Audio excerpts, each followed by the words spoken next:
예, 지난 2017년 7월 17일 청와대가 블랙리스트 같은 민감한 현안을 다룬 박근혜 정부의 문건을 캐비닛에서 무더기로 발견했다고 밝혔습니다. 그런데 바로 그날 또 다른 곳에 있던 2박스 분량의 세월호 관련 문건이 폐기된 사실이 JTBC 취재 결과 확인됐습니다. 전임 정부에서 임명된 인사가 문건을 파쇄시켰다는 주장도 나왔는데 어찌된 일인지 여러 의혹이 제기되고 있습니다. 먼저 박소연 기자의 보도입니다. 지난 2017년 7월 17일 국정농단 관련 문건 1,300여 건이 청와대에서 발견됐습니다.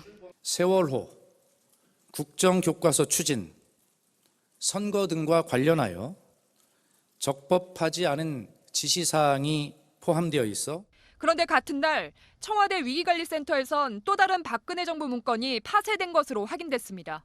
A4 용지 박스 2개 분량으로 박스엔 세월호라고 적혀 있었습니다. 대통령 기록물 여부조차 확인하지 않았을 만큼 폐기 과정은 급박했습니다. 문건 자체가 워낙 민감한 거라고 생각을 하고 제가 거기 관련된 건 제가 아예 안 하겠다고 했다고. 관계자들도 부적절한 행동임을 알고 있었습니다.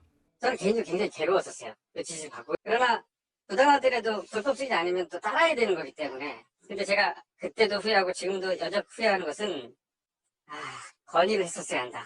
복수의 팀원들은 당시 상황팀장이 지시했다고 주장했습니다. 그러나 해당 팀장은 검찰 조사에서 당시 센터장이었던 권모 씨를 지목한 것으로 알려졌습니다. 권 씨는 2016년 전임 박근혜 정부에서 임명돼 2017년 말까지 현 청와대에서 근무했습니다. 권 씨는 파쇄를 지시한 적이 없다고 주장했습니다. 조사하다가 그게 의미가 없으니까 끝나지 않았겠어요. 그럼 지시하신 바는 없다라는 말씀이신가요? 당연히 없죠. 그럼. 검찰은 세월호 보고 시간 조작 사건을 수사하는 과정에서 일부 세월호 문건이 파쇄된 것을 확인한 것으로 전해졌습니다. 다만 파쇄된 문건을 특정할 순 없어 정식 수사로 이어지진 않았습니다.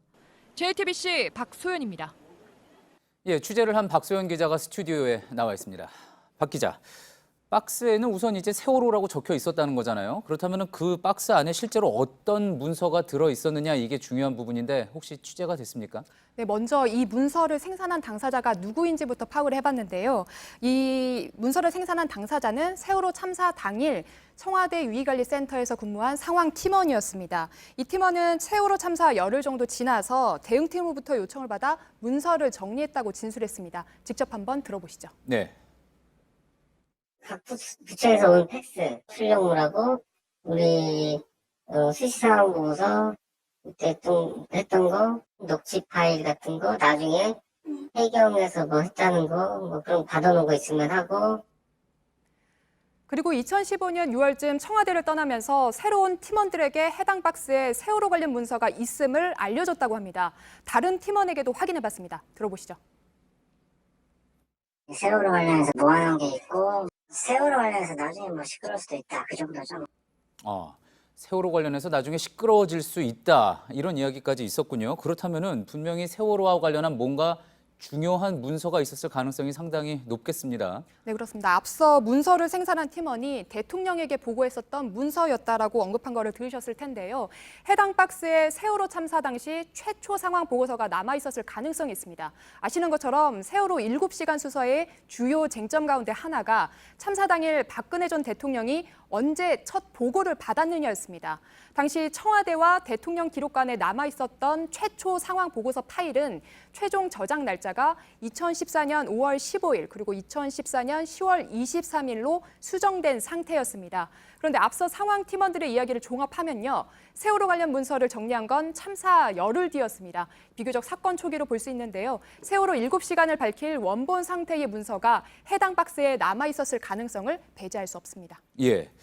자, 그런데 이제 그 문서가 파쇄된 시점이 앞서 이야기했듯이 2017년 7월. 그렇다면 이미 탄핵이 되고 정권이 바뀐 뒤였었는데요.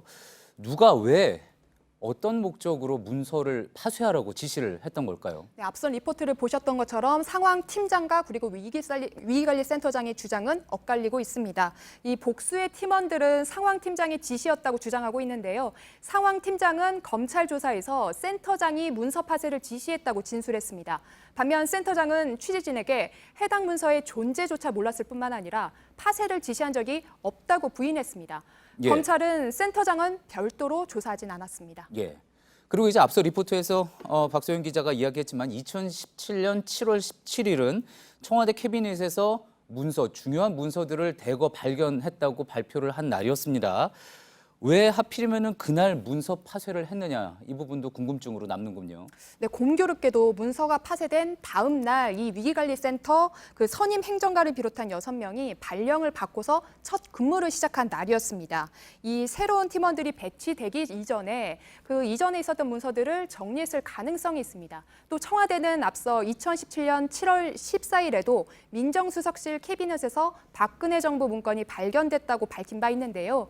이후 청와대 내부에서 박근혜 정부의 문건이 남아있지 않은지 대대적인 점검 작업을 벌였을 텐데 해당 박스에 민감한 내용의 문건이 있었다면 누군가가 그에 대해 대비를 했고 폐쇄를 지시했을 가능성도 배제할 수는 없습니다. 예, 여러 의혹이 나올 수밖에 없는 상황인데 혹시 검찰이 추가로 수사에 들어갈 가능성은 없습니까? 검찰은 폐기된 문건을 특정할 수 없어서 더 이상 수사로 진행할 수는 없었다라고 언급했습니다. 오는 8일 윤석열 검찰총장 후보자 인사청문회에서 해당 내용이 언급될지 주목해서 봐야 할 것 같습니다. 예, 잘 들었습니다. 정치팀 박소연 기자였습니다.